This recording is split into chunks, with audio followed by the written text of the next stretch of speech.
अब हम पढ़ेंगे जो मियोटोप्लास्टी प्रोसीजर है उसमें जो 4 और बचे हैं उनको। तो सबसे पहले हम बात करें जॉर्डन्स प्रोसीजर को। जॉर्डन्स ने क्या किया था, सबसे पहले जैसे ये यूरेथ्रा है, यूरेथ्रा में एक यूरेथ्रोटमी किया। अब यहाँ पे यूरेथ्रोटमी करने के बाद फिर इन्होंने एक ट्रांसवर्स वेंट्रल साइड में पेनिस के ऊपर एक ट्रांसवर्स इंसिजन दिया। जो इंसिजन दिया उसको देने के बाद इन्होंने एक फ्लैप उठाया। जो फ्लैप उठाया उसकी खास बात क्या थी कि ये सिर्फ स्किन को इन्वॉल्व कर रहा था। ब्रेका के ऊपर था ये फ्लैप, ब्रेका को इन्वॉल्व नहीं कर रहा था। तो जो ब्रेका लेयर थी उसके जस्ट अबव था। अब एक फ्लैप उठाया, फ्लैप उठाने के बाद ग्लैंस में ये लेटरल इंसिजन दिया। ये लेटरल इंसिजन दे करके विंग्स बनाए, इसको बोलते हैं ग्लैंस विंग्स। ऐसे लगेंगे पंख की तरह, जैसे चमगादड़ के पंख होते हैं ऐसे लेटरल विंग्स। ये लेटरल विंग्स बनाने के बाद फिर जो ये पोर्शन था इसको रोटेट करके अंदर की तरफ ले जाके ये सिल दिया। सिलने के बाद इन्वर्ट करके सिल दिया। ये जो फ्लैप था ट्रांसवर्स था और एक स्किन जो था, ये स्किन एक आइलैंड की तरह बन गया जिसमें ब्रेका नहीं इन्वॉल्व था। इसको इन्वर्ट करके रोटेट करके सिल दिया। फिर इसके ऊपर से हमने क्या किया, ग्लैंस को ले जाके क्लोज कर दिया वेंट्रल साइड से और एक नियो यूरेथ्रा बना दिया। तो इस तरह की सर्जरी किया इन्होंने। तो इसको बोलते हैं जॉर्डन्स प्रोसीजर। और इसका अगर हम पूरा नाम करें तो ये जॉर्डन्स ने वेंट्रल साइड में किया था, तो जॉर्डन्स वेंट्रल इंसिजन कैसा था, ट्रांसवर्स। तो ट्रांसवर्स, फिर फ्लैप कैसा था, स्किन आइलैंड फ्लैप। तो इस प्रोसीजर का पूरा नाम क्या था, Jordans ventral transverse skin island flap procedure, ये इसका नाम था।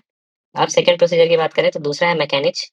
मैकेनिच ने भी स्किन बेस फ्लैप बनाया था और इन्होंने भी सबसे पहले ये ट्रांसवर्स इंसिजन लिया। ये वेंट्रल साइड में ट्रांसवर्स इंसिजन लिया और ये जो है ये स्कार साइट है, स्कार साइट है।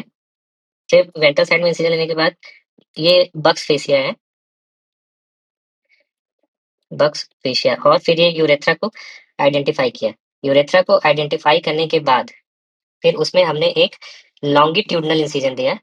लॉन्गिट्यूडनल एक लंबे में, लंबे में एक इंसिजन दिया।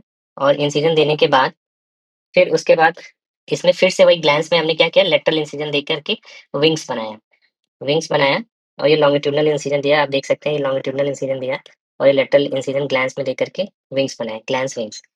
फिर उसके बाद फिर हमें जो स्किन फ्लैप, इसमें भी स्किन फ्लैप बनाया। इसमें जो स्किन फ्लैप था ये पेनाइल स्किन है, ये डिस्टल पार्ट है पेनाइल स्किन का। तो यहाँ से हमने जो सिर्फ स्किन निकाला, स्किन को ऐसे उठाने के बाद ऐसे डार्टोस के ऊपर ऐसे एक फ्लैप बनाया। अब फ्लैप जो था ये कैसा फ्लैप है, सिर्फ इसमें इसको बोलते हैं फेशियो क्यूटेनियस फ्लैप। और ये ट्रांसवर्स है तो इसलिए इसको ट्रांसवर्स फेशियो क्यूटेनियस फ्लैप बोलेंगे। फिर इस फ्लैप को हमने वेंट्रल साइड में एक ट्रांसवर्स इस तरीके से लेकर के एक नियो यूरेथ्रा बनाया और इसको रोटेट करके उसके ऊपर ये जो हमने ग्लैंस विंग क्रिएट किया था उससे क्लोज कर दिया और फाइनल आउटकम ऐसा रहेगा। तो ये कैसा रहेगा, इस प्रोसीजर का नाम क्या हो गया, मैकेनिच, मैकेनिच रिपेयर। और इसका पूरा नाम क्या हो जाएगा, मैकेनिच fasciocutaneous distal penile, distal penile flap urethroplasty. ठीक है, ये सारे के सारे प्रोसीजर जो है मैं एक्सटर्नल यूरेथ्रल मेटस उसका स्ट्रक्चर है उसके लिए मैं बता रहा हूँ। तो fasciocutaneous distal penile flap urethroplasty मैकेनिच रिपेयर। फिर हम थर्ड टाइप का जो कॉमनली यूज करते हैं, बट ये ब्रेका जो हम लोग पेनाइल के लिए करते हैं, यहाँ पे हम लोग एक्सटर्नल यूरेथ्रल मेटस के लिए बता रहे हैं। इसमें सबसे पहले क्या किया, जो स्कार्ड सेगमेंट है ये यूरेथ्रा, उसको क्या किया, मार्सुप्लाइज कर दिया। मार्सुप्लाइज मतलब पूरा खोल दिया। खोलने के बाद हमने इस पे बकल ग्राफ्ट लगाया। बकल ग्राफ्ट लगाया, बकल ग्राफ्ट लगाने के बाद वेट करते हैं 6 मंथ तक। तो आप देख सकते हैं ये बकल ग्राफ्ट जो मैच्योर 6 मंथ के बाद फिर इसको ट्यूबलराइजेशन करते हैं, ये फोलीज ले जाके और इसके ऊपर 6 महीने बाद ऐसे क्लोज कर देते हैं।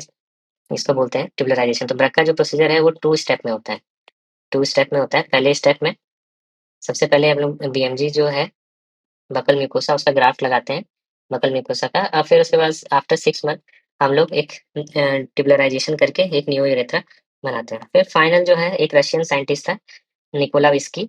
निकोला विस्की ने क्या किया था, अब सबसे पहले इनका समझ लेते हैं।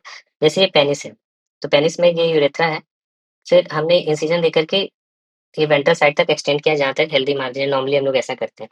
इसी केस में थोड़ा-सा इंसिजन दिया और इंसिजन देने का इसका निकोला विस्की ने किया क्या था कि स्कार देने के बाद जो ये स्कार्ड सेगमेंट है, इंसिजन देने के बाद स्कार सेगमेंट को रिमूव कर दिया था। स्कार सेगमेंट को रिमूव करने के बाद ये देखिए निकाल दिया है। इसकी हीलिंग प्रॉपर हो तो ह इसने भी ग्राफ्ट यूज़ किया था बकल मिकोसा ग्राफ्ट। उस बकल मिकोसा ग्राफ्ट को ट्रायंगुलर शेप में लिया था और इसका जो एपिकल पोर्शन है, एपिकल पोर्शन में एक सूचर लगा करके इसको अंदर से यहाँ से फिक्स कर दिया था, खींच के फिक्स कर दिया था। फिर फाइनल जो आउटकम था वो पूरा ये यहाँ पे बंध गया था, फिक्स हो गया था। तो हम देख सकते हैं यही सेम प्रोसीजर पहले यहाँ पे इन्होंने इंसिजन दिया, निकोला विस्की ने। निकोला विस्की ने इंसिजन देने के बाद हम अब स्टे लेके और हमें यहाँ से स्टे लेके अंदर ऐसे घुसाना है, घुसा के यहाँ से सूचर ले जा कर के फिर ऐसे घुमाते हुए बकल मिकुसा ग्राफ में वापस निकाल देना, ताकि इसको खींच सकें। तो यही किया है, यहाँ से घुसा के फिर ये ऐसे करके निकालेंगे। फिर फाइनल जो है हम लोग ये एपिकल पोर्शन अंदर लेते हैं और ये बाहर और बकल मिकुसा को फिक्स कर देते हैं। ये निकोला विस्की प्रोसीजर होता है। तो ये 4 प्रोसीजर हो गए मेटोप्लास्टिक के। सबसे पहला जो रहता है, वो रहता है जॉर्डन्स प्रोसीजर। जॉर्डन्स दूसरा होता है मैकेनिस्ट प्रोसीजर, दोनों में ट्रांसवर्स इंसिजन देते हैं। और फिर तीसरा है ब्रैका और चौथा है निकोला विस्की, दोनों में बकल मिकोसा यूज़ करते हैं। इतना ध्यान रखें।